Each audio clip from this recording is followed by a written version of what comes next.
excited we are about you guys heading back down under. How are you feeling about it?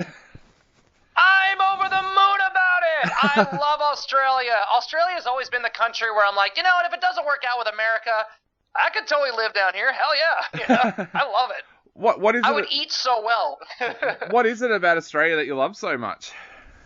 I mean, I love the weather. I love the food. I love being close to the ocean. And I love the culture. I love the people. I just feel like I fit into the Australian culture. Like I feel like I have a very community-based mindset. I'm very I feel like I'm a somewhat empathetic person, and I love people, and I love I feel like Canadians and Australians are kind of similar because y'all are just nice people. You're just really good, wholesome, nice people. I just love being down there. I really really try hard to get into a bad mood when I'm in Australia, but it's impossible. Yeah, we have this thing. I can't do it. We have this thing here in Australia that we call mateship, where you're there for your mate, and your mate can be anybody. It can be the guy that lives down the street that you barely know. And yes. We've been seeing that at the moment with the floods that we're having here, where people have just jumped in their cars. Oh, I heard about those. Yeah, people have just jumped in their cars and driven to areas that are flooding, and have just got out of the car and just helped people get their belongings out of homes, helped with sandbagging, and yeah, I didn't realize it was uniquely Australian. Growing up in Australia, I saw it all the time, so I thought that happened everywhere. It was only when started to travel and started to talk to people from other countries where they're like, oh no, that would never happen in this country. Wow, that's I'm really really amazed that that sense of community is so alive and well down there, and I feel like when tragedy strikes, the people that are all experiencing it together, that they all really do stick up for each other. And I think that's even more obviously apparent down there, because you're right, we feel it when we're down there. The last time we toured down there in 2019, every time we would play the song Here's to Us, you would just see a bunch of bros like locking arms together and swaying back and forth and singing Here's to Us. It was just so awesome, So there's a lot of broship down there, a lot of mateship. It sounds like you might have spent more time in Australia than just doing shows. Have you been back at other times, or do you take extended times here when you're here for shows? I haven't been able to quite yet, but I know that sometimes something we like to do is before a tour starts, we like to go down like a week early and just get to hang out and just kind of enjoy and just get immersed in the culture. And I haven't had the opportunity to do that yet in Australia, but because we have to do so much flying in Australia, like you really can't jump in a bus and travel from city to city because the cities are so spread out. Yeah. We do kind of very fortunately get a lot of days off in a lot of the major cities. So I've always like every time we come into Melbourne, we'll fly in early and then we'll have the entire day to just hang out. Or if we come into Sydney, we get to hang out, or Brisbane or things like that. So I feel very fortunate. I've gotten a chance to like really. And of course, like we're the kind of band that doesn't like to just sit in the hotel room all day. Yep. We want to go out and see things, especially when we're traveling abroad outside the U.S. So yeah, I've really been very fortunate to be able to explore a lot of the cities in Australia. You mentioned that you love the food here. Have you been out and explored a lot of the restaurants and stuff while you've been here? Oh yeah, I mean that's the thing I love about Australia too, is that I can stumble into any restaurant somewhere and find amazing, delicious food that's also really, really healthy. And I try to be healthy on tour because my job is very physically demanding and can be quite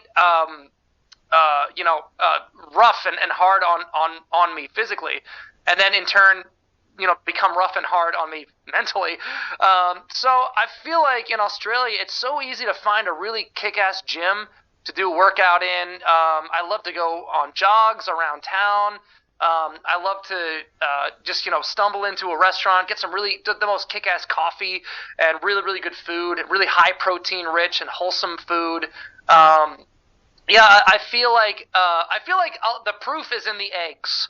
Like if I order something with eggs in Australia, like every egg has this dark, rich yolk, And then I come back to the U.S., especially in the Midwest, like in Tennessee where I live, and even if I buy the super fancy, expensive, like free-range eggs, they're still really light yellow colored. So whatever y'all are doing down there, keep doing it because it's working. Now, talking about fitness when you're on tour, I marvel at drummers. I've always have, and I remember one of the last shows I went to before the lockdowns here in Australia was I saw Whitesnake playing live, and their drummer, it looked like he was going through a marathon during that show. He was sweating after one song, and it was just amazing to watch. How fit do you have to be a drummer on tour these days? I'm curious. Do you know, is their drummer still Tommy Aldridge? I think so, yeah.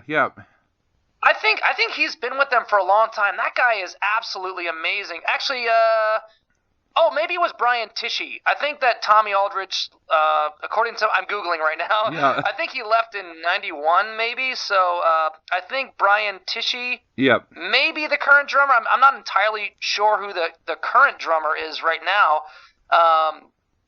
But yeah, I mean, I feel like in order to be able to continue doing what you love to do, which is, if you're a drummer, like, you really have to take your health very, very, it has to be your first priority. I feel kind of the same thing with singers too. I feel like singers and drummers probably adopt the roles that are the most physically demanding. So, I mean, you really have to be on your health. So I've been trying to just maintain that, and I can thank the pandemic was kind of a silver lining in the sense that it was the most time off of the road that I've ever had, like since our first record came out in 2009. So it's been like a decade of nonstop touring, and it gave me a chance to like really rehab myself and take care of my joints and start doing more physical therapy and start stretching and exercising correctly with proper form and maintaining and meditating and all these things. So since then I've adopted the same mentality and I carry it on tour with me. I try to just take really good care of my joints. I ice down my hands and wrists after every show, and that really has worked great for keeping inflammation down and keeping my wrists from hurting. Because I kind of made my bed with the style of drumming that I play. It's very physically demanding. Yeah. So in order for me to keep it up, I have to do everything outside of that to make sure that I can continue. So you just mentioned the pandemic. What was that like for you being off the road? You mentioned that you were able to recover and get your body right again, but that must have been a bit of a shock to the system suddenly not touring. I know that for music fans here in Australia, it was a huge shock to the system not being able to go out to 1 or 2 shows every week. So what was that like for you? Well, I'll tell you one thing it definitely showed us was how vitally important and therapeutic live music really is. Not just for the artists that are playing it, but for the fans that are coming out and seeing it. I mean, I think that when touring starting up again, it was, you could definitely feel the energy, how much people were hungry for it and how desperate they were to get back at it. And we definitely felt the same way. But I would be lying if I didn't say it was a little bittersweet. Like, again, it gave me a chance, towards the end of that album cycle, my body was just getting destroyed, Yeah. And every time I'd hit the stage, everything would hurt. I would feel every hit, and it just, I tried my best to grin and bear it and get through it, but it was really starting to get to be a lot for me. So, yeah, like being able to take a break not only helped me kind of repair my body, but it also gave me the opportunity to jump into other passions that I had. Like I started, I think a therapeutic thing that I had started doing was I started a YouTube channel where I talk about fragrance. I started doing fragrance content, and what I loved about doing that was because what I loved about that was the fact that I got to adopt many passions. Like I have a love for perfumery, just the way I have a love for music. I feel like it's like the music of the nose, like let's call it that. But it also gave me a chance to like build a community outside of Halestorm of like fans that just wanted to chat in the comment section and just interact with people out there. And it was really kind of nice because I really missed interacting with people. Thank God for that, and thank God for social media. But even outside of that, like I got to start a project called Chemical Fire. I started just focusing solely on songwriting, so I feel like I became a better songwriter thanks to the pandemic. And I also just got to be at home, and just be, just with my girlfriend and my dog, and just get to be a normal human for once, So it did have its perks, but all in all, like you said, it was a shock to the system. When you're so used to just going, and being on the road constantly, it was very weird to have that taken away for so long. Yeah, and what were those first shows like when you went back touring? They must have, were you nervous? Like, it must have felt like a new awakening almost. Honestly, it felt like a new life was breathed into me, since I started focusing on just maintaining my health, physical and mental health. It was like the first time in a long time that I hit the stage, and my one thought wasn't, holy crap, this is gonna hurt, Yeah. My drum tech even helped me set up my kit more ergonomically, which was easier on my joints. So, those were some of the most fun shows that I can remember, compared to some of the first shows we ever played as a signed band, I just kind of felt that rejuvenation again, and the audience definitely felt it too. I think that combined with the fact that we were just so anxious to play shows again and just realize how much we missed it, it made us not take any moment for granted. And Yeah. I think the audience felt the same way. They did not take a single second for granted. Exactly. That's exactly how I felt when I went back to shows, because I'm in my 40s now and I'd been going to shows since I was 13, 1 or 2 shows a week. And Oh, yeah. I realized that I just started to take it for granted. It was just something that you did, but yeah, never ever going to feel like that again.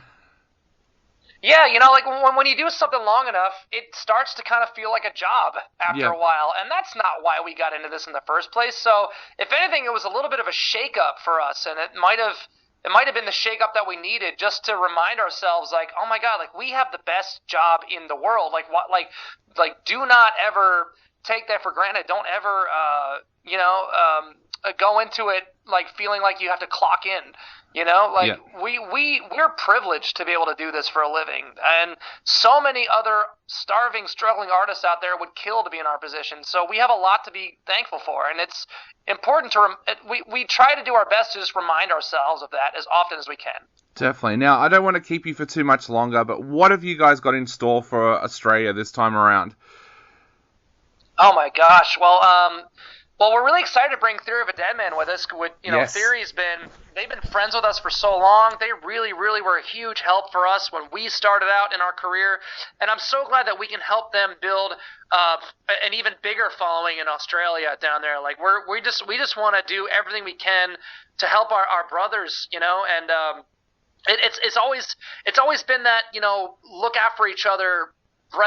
Mateship. It's a mateship, Yeah. of us and other bands that we develop relationships with, and we feel so close to them. We've known Theory of a Deadman since I think I met them in 2004. Like it's been so long. I've known those guys, and all those guys are like best friends to me, So I'm excited about that, and I'm also just excited to play in front of Australian crowds again, because y'all are just so nice and so awesome to hang with, I'm really excited to get to, unfortunately, like we have to put meet and greets on hold for a while until we feel safe enough to be able to, our concern is not canceling shows, so we can't do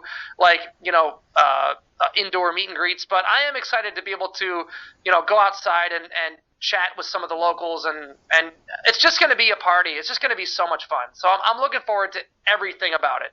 Definitely. Well, Ajay, we cannot wait until you guys are here. I'll be there at your Melbourne show. So what would you like to say to all of your fans out there who are yet to buy a ticket? Thank you for not forgetting about us. I know we haven't been back there in 3 years, and you all still remembered us. So thank you so much for allowing us to come down there, because Australia is one of those places I never want to leave, and you're going to have to pry me out of there. But I'm just so thrilled that enough people are that excited to see us, and that enables us to be able to get to come down there. So I'm just so eternally grateful for that.